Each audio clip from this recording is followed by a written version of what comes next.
आज की क्लास में बच्चों हम डिस्कस कर रहे हैं इलेक्ट्रिक डाइपोल मोमेंट। और फिर हम देखेंगे एक डेरिवेशन जो है हमारा इलेक्ट्रिक डाइपोल की एक्सियल लाइन है। उस लाइन पर अगर कोई पॉइंट आप ले लो तो उस पॉइंट पर इलेक्ट्रिक फील्ड की वैल्यू टोटल डाइपोल की वजह से कितनी आएगी। तो ये करते हैं लेक्चर स्टार्ट। सबसे पहले बच्चों हम देख रहे हैं इलेक्ट्रिक डाइपोल की डेफिनेशन। ठीक है, डेफिनेशन से हम एक तरीके से डायग्राम भी बना सकते हैं। क्या है definition? An electric dipole is a pair of point charges. तो ये क्या है? पेयर ऑफ पॉइंट चार्ज है, मतलब अकेला चार्ज नहीं होता, दो चार्ज होते हैं। ठीक है, विथ इक्वल मैग्नीट्यूड, यानी इनका जो मैग्नीट्यूड होता है बच्चों वो क्या होता है? इक्वल होता है। एंड अपोजिट इन साइन, तो इनके साइन क्या होंगे बच्चों? अपोजिट होंगे। ठीक है, separated by a very small distance. तो अगर हम इसका डायग्राम बनाए तो डायग्राम क्या बता रहा है कि हमारे पास दो पॉइंट चार्ज है। ठीक है, दो पॉइंट चार्ज है। एक पॉइंट चार्ज कंसिडर कर रहे हैं माइनस का क्यू। ठीक है, दूसरा पॉइंट चार्ज है प्लस का क्यू। ठीक है, क्योंकि आपकी डेफिनेशन में बोला गया है कि दोनों चार्ज का मैग्नीट्यूड तो इक्वल है, साइन अपोजिट है, और इनके बीच की जो बच्चों डिस्टेंस है वो आपकी डिस्टेंस है स्मॉल डिस्टेंस। ठीक है, और इस स्मॉल डिस्टेंस को हम डिनोट करेंगे बच्चों 2a से। किससे डिनोट करेंगे? ये स्मॉल डिस्टेंस कितनी है? 2a है। और बच्चों इसका अगर मिड पॉइंट की बात करें, इसका मिड पॉइंट क्या है? O है। ठीक है, ये O क्या इसका मिड पॉइंट है। तो इस टाइप की जो ये हमारी शेप बनी है, इस टाइप के सिस्टम हम क्या बोलते हैं? इलेक्ट्रिक डाइपोल बोलते हैं।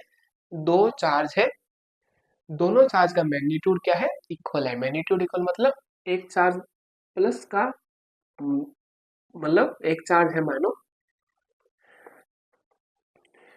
एक चार्ज प्लस 4 ही है तो दूसरा चार्ज क्या है? -4 है। तो ये जो है मैग्नीट्यूड, ये क्या है? इक्वल है। ठीक है, और अपोजिट साइड है इनके, और पेयर के टाइप से होता है, और स्मॉल डिस्टेंस पर क्या होता है? सेपरेट होता है।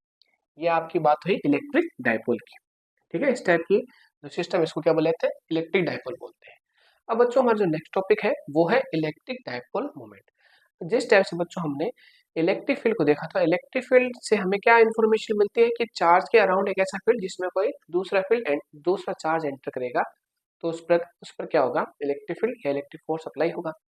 लेकिन इलेक्ट्रिक फील्ड की डेफिनेशन से हमें कुछ वैल्यू नहीं मिली थी। ठीक है, तो उसके बाद हमने जो टॉपिक डिस्कस किया वो किया था इलेक्ट्रिक फील्ड इंटेंसिटी। तो इसी टाइप से इलेक्ट्रिक फील्ड इंटेंसिटी हमें क्या बताती है? इलेक्ट्रिक फील्ड के अंदर किसी पॉइंट पर इलेक्ट्रिक फील्ड की स्ट्रेंथ बताती है, ये कितना पावरफुल इलेक्ट्रिक फील्ड लग रहा है। उसी टाइप से जो हमारा इलेक्ट्रिक डाइपोल है, ये ओनली फॉर क्या दे रहा है? डेफिनेशन को दे रहा है। तो इस डेफिनेशन से हमें कोई फॉर्मूला नहीं बन रहा। तो हम इसकी एक तरह के स्ट्रेंथ की बात करें तो वो स्ट्रेंथ कैसे निकालेंगे? इलेक्ट्रिक डाइपोल मोमेंट की डेफिनेशन से निकालेंगे। ठीक है, तो ये क्या होती है बच्चों? ये है the strength of an electric dipole is measured by A vector quantity. ठीक है, यानी इलेक्ट्रिक डाइपोल की स्ट्रेंथ, इसका मतलब ये समझो कि अगर हम किसी डाइपोल को इलेक्ट्रिक फील्ड में रखेंगे, इलेक्ट्रिक फील्ड में अगर रखेंगे तो उस कंडीशन में टॉर्क कितना लगेगा, ये कितना टॉर्क क्या करेगा? एक्सपीरियंस करेगा। ठीक है, उस चीज को बताने के लिए हम क्या लेते हैं तरीके? Strength of an electric dipole. और ये क्या होती है बच्चों? वेक्टर क्वांटिटी होती है। ठीक है, known as electric dipole moment, यानी एक तरीके से एक वेक्टर क्वांटिटी जो इलेक्ट्रिक डाइपोल की क्या बताती है? हमें स्ट्रेंथ बताती है। इसे किससे रिप्रेजेंट करते हैं? पी वेक्टर से, which is the product of the charge q and separation between the charges 2a। ठीक है, तो इस टाइप से अगर हम बात करें तो अगर ये बात करें कि आपका जो एक तरीके से इलेक्ट्रिक डाइपोल मोमेंट है, इलेक्ट्रिक डाइपोल मोमेंट वो क्या है? इस टाइप से आपका पहले आपको डाइपोल का डायग्राम बनाना है। ये है माइनस क्यू चार्ज, ये है प्लस क्यू चार्ज, ये है ए पॉइंट, ये क्या है बच्चों? बी पॉइंट, और ये क्या है? Mid point. ठीक है, अब ये डिस्टेंस इनके बीच की कितनी है बच्चों? 2a है। ठीक है, 2a डिस्टेंस है। तो आपका जो इलेक्ट्रिक डाइपोल मोमेंट है उसकी जो वैल्यू है वो कैसे आएगी? वो आएगी पी वेक्टर, ठीक है, इज इक्वल टू एक चार्ज का मैग्नीट्यूड। ठीक है, एक चार्ज का मैग्नीट्यूड यानी क्यू इंटू उनके बीच की डिस्टेंस का प्रोडक्ट यानी 2a। ठीक है, और अगर ये वेक्टर है तो इसको वेक्टर शो करने के लिए दो तरीके हमारे पास, या तो आप इस पर वेक्टर लगा दो, या फिर आप क्या कर सकते हो? आप इस टाइप से एक यूनिट वेक्टर भी कंसीडर कर सकते हो। तो एक्चुअल में जो पी वेक्टर है उसकी वैल्यू क्या है? Q into 2a P cap. ठीक है, तो ये P कैप बोलो या P वेक्टर की डायरेक्शन की बात करें तो P वेक्टर डायरेक्शन ऑलवेज क्या होती है बच्चों, minus charge to positive charge की डायरेक्शन। ठीक है, इस टाइप से जो डाइपोल है आपका इलेक्ट्रिक डाइपोल, उसके एक चार्ज का मैग्नीट्यूड इंटू उनके बीच की इंटू उनके जो बीच की डिस्टेंस है उसको मल्टीप्लाई कर दोगे तो आपकी इलेक्ट्रिक डाइपोल मोमेंट की क्या आ जाएगी, वैल्यू आ जाएगी। अब बच्चों यहाँ पे एक बात करनी है कि ये जो डिस्टेंस है ये हमने खुद कंसिडर किया, ठीक है, इसको 2a जानबूझ के हमने लिया है। क्यों लिया है, क्योंकि आगे हमें जो डेरिवेशन करना है उसमें देखो ये हाफ हो जाएगी a और ये हो जाएगी a, इस टाइप से ये a हो जाएगी, ये हो जाएगी, टोटल मिलके 2a। आप a भी कंसिडर कर सकते हो। अगर आप a कंसिडर करोगे तो थोड़ा हमारा डेरिवेशन है वो क्या हो जाएगा, डिफिकल्ट हो जाएगा। तो डेरिवेशन को इजी बनाने के लिए, वैल्यू को, न्यूमेरिकल वैल्यू को इजी सोल्व करने के लिए हमने इसको क्या किया है, 2a कंसिडर किया है। ठीक है, ये बच्चों हमारी बात होगी दो टॉपिक की।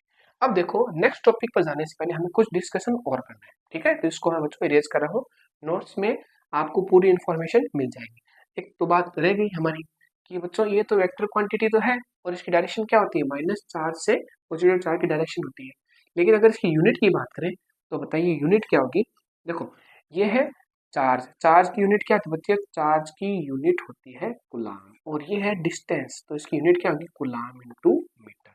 अब कूलाम इंटू मीटर है तो इसका डायमेंशन फॉर्मूला क्या होगा, डायमेंशन फॉर्मूला क्या होगा, देखो m0, ठीक है, मीटर है तो L1, और कूलाम का जो यूनिट डायमेंशन फॉर्मूला वो क्या होता है, A1 T1। ठीक है, तो इस टाइप से L1 T1 और A1 इसकी क्या होगी, डायमेंशन हो गई। ठीक है, डायमेंशन फॉर्मूला हो गया।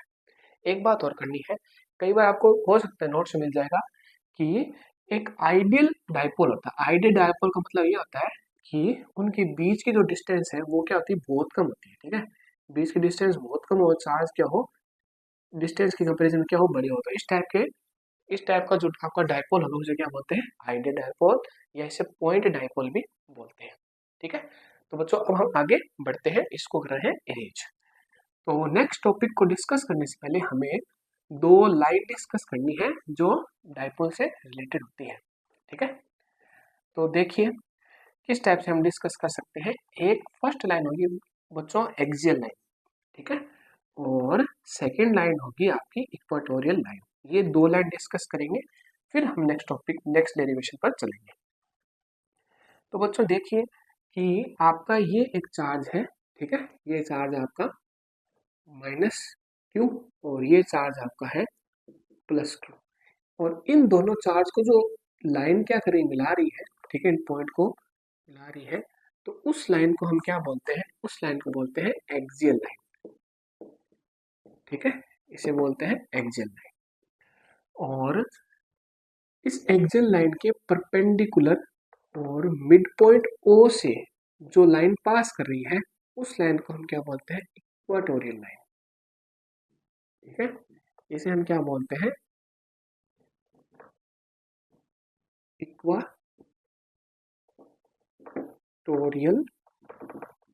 Equatorial line. ठीक है, अब ये लाइन हमें बतानी इसलिए इम्पोर्टेंट है क्योंकि आगे के जो दो डेरिवेशन है वो इन लाइन से रिलेटेड है। ठीक है, एक डेरिवेशन हमें क्या करना है, एक डेरिवेशन में हमें जो पॉइंट है, पॉइंट इस लाइन के अलोंग लेना है। ठीक है, इस लाइन पर हम कहीं पे भी एक पॉइंट कंसिडर कर सकते हैं और उस पॉइंट पर इस डायपोल की वजह से टोटल नेट इलेक्ट्रिक फील्ड जो जनरेट होगा जिसके वैल्यू हमें निकालनी है। इसी टाइप से इक्वाटोरियल लाइन के किसी भी पॉइंट पर हम एक, इस लाइन के किसी पॉइंट पर हम एक क्या करें, पॉइंट कंसिडर करेंगे और उस पॉइंट पर इस इलेक्ट्रिक डायपोल की वजह से जो एक तरीके से इलेक्ट्रिक फील्ड आएगी उसकी वैल्यू हमें निकालनी है। तो इस टाइप से हमारे पास दो टॉपिक हो गए, जिसका जो फर्स्ट टॉपिक है एक्सियल लाइन के लिए वो हम डिस्कस कर रहे हैं। तो आइए देखते हैं, ये आपका रहा बच्चों डायग्राम। डायग्राम मैंने पहले बना दिया क्योंकि इसको बनाने में थोड़ा सा टाइम लगता है, तो टाइम हमारा बच जाए। अब देखो बच्चों डायग्राम बनाया कैसे, ठीक है, तो देखो डायग्राम कैसे बनाया इसको हम एक बार समझते हैं। देख लो हमारे पास है कि इस टाइप से ये चार्ज है माइनस क्यू और ये चार्ज आपका है प्लस क्यू, और ये बच्चों मिड पॉइंट है, ये बच्चों डिस्टेंस है आपकी 2a। ठीक है, अब देखो हमें क्या करना है, हमें एक्सियल लाइन पर वो जो आपका पॉइंट है, मिड पॉइंट है, उस पॉइंट से आर डिस्टेंस पर एक पॉइंट कंसिडर करना है। तो ये इस टाइप से हमने आर डिस्टेंस पर एक पॉइंट कंसिडर कर लिया, वो है पी। ठीक है, ये पी हो गया। बच्चों बात करें तो ये पॉजिटिव चार्ज है, इस पी पॉइंट पर जो इलेक्ट्रिक फील्ड लगाएगा वो कितने लगाएगा, वो लगाएगा ई वन वेक्टर। ठीक है, और जो नेगेटिव चार्ज है, ठीक है, वो इस पी पॉइंट पर जो इलेक्ट्रिक फील्ड लगाएगा वो लगाएगा टूवर्ड्स द चार्ज, यानी इसको आप क्या बोलोगे, ई टू बोलोगे। ठीक है, ई टू बोलोगे। तो बच्चों ये लाइन तो बड़ी है, यानी इस लाइन का मैग्नीट्यूड ज्यादा है, इस लाइन का मैग्नीट्यूड कम है। ऐसा क्यों है, क्योंकि ये चार्ज और ये चार्ज का मैग्नीट्यूड तो इक्वल है, लेकिन ये चार्ज इस पॉइंट के पास में है, तो इसका इफेक्ट ज्यादा होगा, यानी इसका इलेक्ट्रिक फील्ड एक तरह से ज्यादा होगा, और ये इससे दूर है तो इसका इलेक्ट्रिक फील्ड क्या होगा, कम होगा। तो इसलिए हमने इसको थोड़ा सा लार्ज दिखाया, इसको दिखाया स्मॉल। अब एक बात बताओ, एक आपका पॉइंट ये है, ठीक है, ये वैल्यू ऐसी आ रही है और ये वैल्यू ऐसी आ रही है, तो वेक्टर क्वांटिटी है, तो टोटल नेट वैल्यू किस डायरेक्शन में आएगी, इसी डायरेक्शन में आएगी। तो इस टाइप से बच्चों जो नेट वैल्यू है, नेट वैल्यू नेट वैल्यू जो आएगी वो इस डायरेक्शन में आएगी, ई पी की। ठीक है, और ये डायरेक्शन किसकी डायरेक्शन में है, ये डायरेक्शन है आपकी पी वेक्टर डायरेक्शन। अभी आपने जो बात की थी पी वेक्टर, उसकी डायरेक्शन है। ठीक है, ये है पी वेक्टर की डायरेक्शन, यानी जो पी पॉइंट है उस पर टोटल जो रिजल्ट आएगा उसकी डायरेक्शन और पी वेक्टर डायरेक्शन क्या है, सेम है। इलेक्ट्रिक डाइपोल मोमेंट की डायरेक्शन और पी पॉइंट पर इलेक्ट्रिक फील्ड डायरेक्शन क्या होगी, सेम होगी। अब इस टाइप से हमने इसको सोल्व किया है। अब आगे बढ़ते हैं टॉपिक पर। ठीक है, इस टाइप से हमने डायग्राम कंसिडर किया। अब बात करें इसकी डिस्टेंस डिस्टेंस की, जो हमने आर माइनस ए और आर प्लस ए ले रखी है। तो आइए बच्चों फटाफट हम डेरिवेशन सॉल्व करते हैं। तो देखिए, सबसे पहले हम लेते हैं बी पॉइंट पर एक पॉजिटिव चार्ज है, उसकी वजह से इस पी पॉइंट पर इलेक्ट्रिक फील्ड की वैल्यू निकालनी है। तो देखिए किस टाइप से निकाल सकते हैं, इसको आप क्या बोलोगे, ई वन। ठीक है, ई वन बोलोगे। अब देखो पॉइंट चार्ज है, अगर आपको देखो बच्चों, अगर ऐसे बोले कि इस पी पॉइंट पर टोटल इलेक्ट्रिक फील्ड निकालने, तो आप ऐसा हमारे पास कोई फॉर्मूला नहीं है जिस मतलब डायपोल की वजह से पूरा निकाल सकते हैं। तो हम क्या करेंगे, इसको एक पॉइंट चार्ज कंसिडर करेंगे, इसको एक पॉइंट चार्ज कंसिडर करेंगे अलग अलग, फिर उन दोनों की वैल्यू को ऐड करके वैल्यू टोटल वैल्यू इस पी पॉइंट पर इलेक्ट्रिक फील्ड की आ जाएगी। तो फर्स्ट चार्ज है वो कितना इलेक्ट्रिक फील्ड लगा रहा है, electric field due to a point charge. तो उसका फॉर्मूला क्या था बच्चों, कि क्यू अपॉन आर स्क्वायर। अब देखो आर क्या है, आर है इस पॉइंट चार्ज से इस पॉइंट के बीच की डिस्टेंस। तो यहाँ से यहाँ तक की डिस्टेंस कितनी बच्चों, आर है, और ये डिस्टेंस कितनी है, ए है। तो आर में से अगर आप ए सब्ट्रैक्ट करोगे तो ये डिस्टेंस कितनी आ जाएगी, ये आ जाएगी आर माइनस ए की स्क्वायर। और देखो ये डायरेक्शन है पी वेक्टर की डायरेक्शन। ठीक है, ये डायरेक्शन कौन सी डायरेक्शन है, पी वेक्टर की डायरेक्शन है। ठीक है, पी वेक्टर डायरेक्शन क्या होती है, नेगेटिव चार्ज से पॉजिटिव चार्ज की डायरेक्शन होती है। तो इस टाइप से हम सीधा बोल सकते हैं एक्चुअल में जो ये E1 की डायरेक्शन है, इलेक्ट्रिक फील्ड की डायरेक्शन, वो है पी वेक्टर डायरेक्शन में। तो इसको हम कैसे शो करेंगे, इसको शो करेंगे पी कैप से। ये आपकी आ गई फर्स्ट इक्वेशन। इसी टाइप से बच्चों जो सेकंड वाला चार्ज है वो इस पर इलेक्ट्रिक फील्ड लगाएगा, उसका फॉर्मूला क्या होगा, कि क्यू अपॉन आर स्क्वायर। अब आर देखो कौन सी होगी, ये वाली डिस्टेंस बच्चों आर है, और आपका पॉइंट चार्ज यहाँ पे है, तो ये डिस्टेंस को लेनी पड़ेगी हमें। तो एक्चुअल में ये आर प्लस ए, तो टोटल डिस्टेंस कितनी होगी इस पॉइंट चार्ज से इस पॉइंट की, आर प्लस ए। तो ये होगी आर प्लस ए की स्क्वायर। अब देखो ये जो डायरेक्शन है ये है इस डायरेक्शन में, और आपका पी वेक्टर है इस डायरेक्शन में, तो अपोजिट डायरेक्शन है, तो आप यहाँ पे क्या लोगे, माइनस का पी कैप। ये होगी इक्वेशन नंबर 2। अब आप क्या बोलोगे, फ्रॉम प्रिंसिपल ऑफ सुपरपोजिशन। तो सुपरपोजिशन प्रिंसिपल की हेल्प से क्या करोगे, आप दोनों वैल्यू को क्या कर दोगे, ऐड कर दोगे। तो पी पॉइंट पर मैंने यहाँ पे नोट्स में एक्सेल लिखा है, तरीके से आप एक्सेल भी बोल सकते हो। पी पॉइंट पर टोटल नेट इलेक्ट्रिक फील्ड क्या होगा, E1 vector plus E2 vector का ऐड होगा। अब यहाँ पे वैल्यू पुट करो, तो देखो E P vector is equal to K Q R minus one, R minus A की whole square P cap plus K Q R plus A की whole square minus P cap. यहाँ पे बच्चों हमें charge का मैग्नीट्यूड लेना, ठीक है। अगर आपने यहाँ पे माइनस ले लिया और ये माइनस ले लिया तो वापस इसका मतलब इसकी डायरेक्शन क्या होगी, पी वेक्टर डायरेक्शन होगी। तो हमें डायरेक्शन नेगेटिव लेनी है और ये क्या लेना है, पॉजिटिव लेना है। अब बच्चों देखो इसको हम सोल्व करते हैं, ठीक है। इसको सोल्व करने की स्ट्रेटेजी है, वो क्या है, देखो हम क्या कर रहे हैं, हम ये बोल रहे हैं कि मैं जो के और क्यू है इसको कॉमन ले रहा हूँ इस साइड, ठीक है। मैंने क्या कर दिया, मैंने के और क्यू को कॉमन ले लिया इस साइड, और पी वेक्टर कैप को मैंने कॉमन ले लिया इस साइड यूनिवेक्टर को। तो हमारी वैल्यू कितनी आई, 1/r - ए की होल स्क्वायर। ये माइनस यहाँ पे हमने बचा के रख रखा है, ठीक है, ये यही रह जाएगा। और r प्लस ए की होल स्क्वायर पी कैप, ठीक है। अब इसको बच्चों सोल्व करना है, तो आइए इधर सोल्व करते हैं।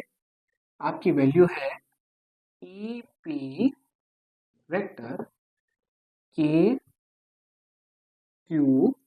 अब बच्चों देखो इसको क्रॉस मल्टीप्लाई कर, ठीक है, इस टाइप से इसको इधर मल्टीप्लाई करेंगे कॉमन लेके और इसको इधर मल्टीप्लाई करेंगे, तो आपकी वैल्यू कितनी आएगी, r प्लस ए की whole square minus r minus A की होल स्क्वायर अपॉन। अब बच्चों देखो अब आप इसका एलसीएम लोगे तो देखो एक बार आप स्क्वायर को छोड़ दो, ठीक है। ये है a माइनस बी और यह है a प्लस बी। तो a माइनस बी और a प्लस बी का फॉर्मूला क्या होता है बच्चों, a square minus b square. अब दोनों पे स्क्वायर है तो दोनों पे स्क्वायर है, तो यहाँ पे कोष्ट पर भी क्या आ जाएगी, स्क्वायर आ जाएगी ब्रैकेट पर, ठीक है। अब आपका हो गया एक तरीके से पी कैप।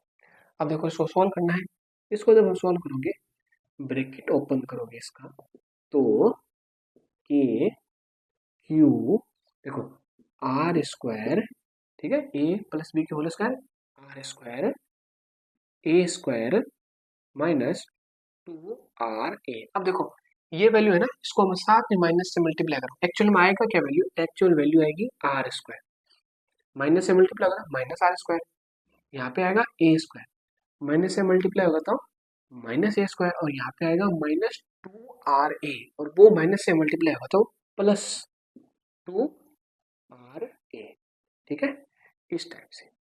और ये आ गया आपकी r square a square whole square, ठीक है। अब यहाँ पे क्या आ जाएगा बच्चों, पी क्या बचेगा।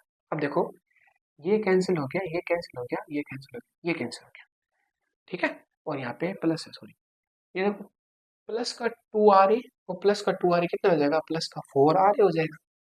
तो आपका जो फॉर्मूला आ रहा है वो आ रहा है ई पी वेक्टर के क्यू, यहाँ पे ब्रैकेट में क्या आएगा 4r a, या आप इसको ऐसे ही बोल सकते हो बच्चों, आर है तो ए आर भी तो बोल सकते हो, ठीक है, ए आर बोल सकते हो, अपॉन में r square minus a square का होल स्क्वायर, फिर क्या आ जाएगा एक टाइप से पी कैप। ये वैल्यू आ गई। अब हम बच्चों इसको इरेज कर रहे हैं, ठीक है, आप नोट कर सकते हो। अब देखते हैं आगे किस टाइप से सोल्व कर सकते हैं। अब देखो बच्चों अब थोड़ा सा इसको क्या करना है, अरेंज करना है। अरेंज किस टाइप से करना है, देखो मैं क्या बनाना चाहता हूँ, मैं बनाना चाहता हूँ पी वेक्टर। पी वेक्टर क्या अभी हमने लिखा था, Q into 2a P cap, ये वैल्यू मैं लेके आना चाहता हूँ, ठीक है। तो यहाँ पे तो 4 है, 4 को 2 पार्ट्स में डिवाइड करेंगे तो 2 इंटू 2 हो जाएगा, ठीक है। तो वो 2 मैं आगे ले रहा हूँ। अब देखो बच्चों इसका जो 4 है इसको 2 इंटू 2 लिख सकते हो, 2 चला गया आगे, तो आपकी वैल्यू आ गई 2 के क्यू, और यहाँ पे क्या बच गया, 2 बच गया, 2 ए, और फिर मैंने क्या लिखा, पी कैप लिख दिया, और आर को मैंने क्या लिखा, लास्ट में लिख दिया आर को, ठीक है। ये वैल्यू आ गई। अब देखो बच्चों एक चीज और करनी है, एक चीज और करनी है। अगर मान लो अगर आपकी जो वैल्यू है 2a की वैल्यू है वो r से बहुत छोटी है, एक्चुअल में ऐसा होता भी है बच्चों कि जो आपका डायपोल है वो तो बहुत छोटा होता है, इतना छोटा डायपोल, ठीक है, एक्चुअल में दिख नहीं पाता। जैसे आपका अगर डायपोल की बात करूँ तो NaCl क्या आपका डायपोल है, ठीक है, ये क्या है एक तरह से इलेक्ट्रिक डायपोल है, H2O, HCl क्या आपका इलेक्ट्रिक डायपोल, तो ये डायपोल, तो इनके बीच की जो डिस्टेंस है बच्चों वो होती है एक्चुअल में 10⁻⁻10 मीटर, यानी एंगस्ट्रॉम, ऑर्डर की होती है, ठीक है, एंगस्ट्रॉम ऑर्डर की होती है। अब देखो एंगस्ट्रॉम ऑर्डर की होती है, और ये डिस्टेंस हम कितनी भी ले सकते हैं भाई, आर की वैल्यू आप 1 सेंटीमीटर, 2 सेंटीमीटर, 1 मीटर कितनी भी ले सकते हो। डायपोल तो इतना है, तो उसकी जो बीच की डिस्टेंस बहुत छोटी है, और आर तो आप कितनी ले सकते हो, यानी आर की वैल्यू इंक्रीज हो सकती है। और इसके कंपेरिजन में 2a के कंपेरिजन में, अब देखो ये तो आपके 2a की वैल्यू आर से बहुत छोटी है। आप अगर आप बात करो ए की वैल्यू तो और छोटी होगी, और अगर उसका स्क्वायर हो गया, अगर मान लो यहाँ पे बच्चों ए स्क्वायर है, ठीक है, अगर मान लो ए की वैल्यू मान लो 10 की पावर -10 है, इसका स्क्वायर हो गया तो 10 का कितनी हो जाएगी, -20 हो जाएगी, यानी वैल्यू और छोटी हो जाएगी, ठीक है, और छोटी हो जाएगी। तो इस टाइप से हम क्या कर सकते हैं, इस टाइप से हम इसको क्या कर सकते हैं, रिमूव कर सकते हैं, ठीक है। जो ए स्क्वायर है, ए स्क्वायर, इसको हम क्या कर सकते हैं, रिमूव कर सकते हैं, नेग्लिजिबल, ठीक है, इसको नेग्लिजिबल कंसिडर करके क्या कर सकते हैं, रिमूव कर सकते हैं। जिस टाइप से बच्चों मान लो कि जब आप छोटे थे तो आप मम्मी के साथ, पापा के साथ जो बस में ट्रेवल करते थे, तो आपकी टिकट थोड़ी लगती थी भाई, जो कंडक्टर थे वो कहते हैं ये तो छोटा सा बच्चा है, इसकी टिकट हम नहीं लेंगे, ठीक है, आपको नेग्लिजिबल करके आपकी टिकट फ्री कर देते थे, ठीक है, फ्री करते थे। उसी टाइप से यहाँ पे हमने क्या किया, ये वैल्यू बहुत छोटी है, 0.0000 इस टाइप से, और आर हो सकता है कि 10 की पावर -2, 10 की पावर 1, ठीक है, इस टाइप से, ये 1 मीटर इस टाइप से हो सकती है। तो ये वैल्यू बहुत छोटी है, इसको साथ साथ लेके चलने की जरूरत नहीं है, ठीक है। अब देखो अगर मैंने इसको यहाँ से रिमूव कर दिया, ठीक है, तो ये पूरा टर्म क्या हो गया, रिमूव हो गया, ठीक है। अब ये हो गया 2 × 2, यानी आर की पावर कितनी होगी, 4। अब देखो ये हो गया कैंसिल इस टाइप से, ठीक है।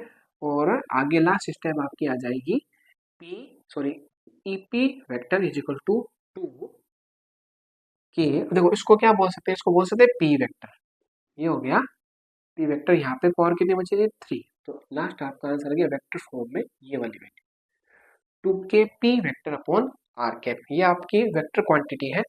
अगर आप स्केलर क्वांटिटी की बात करो, स्केलर फॉर्म की बात करो, तो वो आपकी क्या है, 2 k P upon are cube, ठीक है, आर की पावर 3, ठीक, इस टाइप से आपकी जो वैल्यू है बच्चों ये आई है पॉजिटिव। पॉजिटिव वैल्यू क्या शो कर रही है, पॉजिटिव वैल्यू शो कर रही है कि पी पॉइंट पर ईपी वेक्टर की डायरेक्शन और पी वेक्टर डायरेक्शन क्या है, सेम है। अगर आप इस पॉइंट को कहीं भी ले जाओ बच्चों, उसकी डायरेक्शन हमेशा क्या होगी, ठीक है, पी वेक्टर की डायरेक्शन होगी along the P vector, along the P cap unit vector, ठीक है। अब ये आपने बच्चों जो फॉर्मूला निकाला वो जनरल फॉर्मूला है, आर की वैल्यू तो कम ज्यादा भी हो सकती है। अगर आप पॉइंट यहाँ पे लेकर तो आर की वैल्यू कम हो जाएगी, यहाँ पे लेकर तो आर की वैल्यू कितनी होगी, एक इक्वल होगी। यहाँ पे अगर आपने लेकर तो आर की वैल्यू कितनी होगी, 0 होगी। यहाँ पे अगर लेके आए तो आर की वैल्यू चेंज होगी। तो ये आपका जनरल फॉर्मूला है। अब आर की वैल्यू आप कैसे भी वैल्यू रख के आप पूरा फॉर्मूला वैल्यू न्यूमेरिकल सोल्व कर सकते हो, ठीक है। तो ये आपका बच्चों आपका टॉपिक हो गया। लेकिन एक चीज और इन्फॉर्मेशन है, जो आपकी वैल्यू आई है वो क्या है, ई की वैल्यू है आर क्यूब के एक तरीके से इनवर्सली प्रोपोर्शनल। तो ये हमारा बड़ा टॉपिक हुआ है। कमेंट कीजिए कि आपको कैसा लगा टॉपिक। अब हम मिलेंगे नेक्स्ट वीडियो में, तब तक के लिए ऑल द बेस्ट, ऐसे ही पढ़ते रहिए।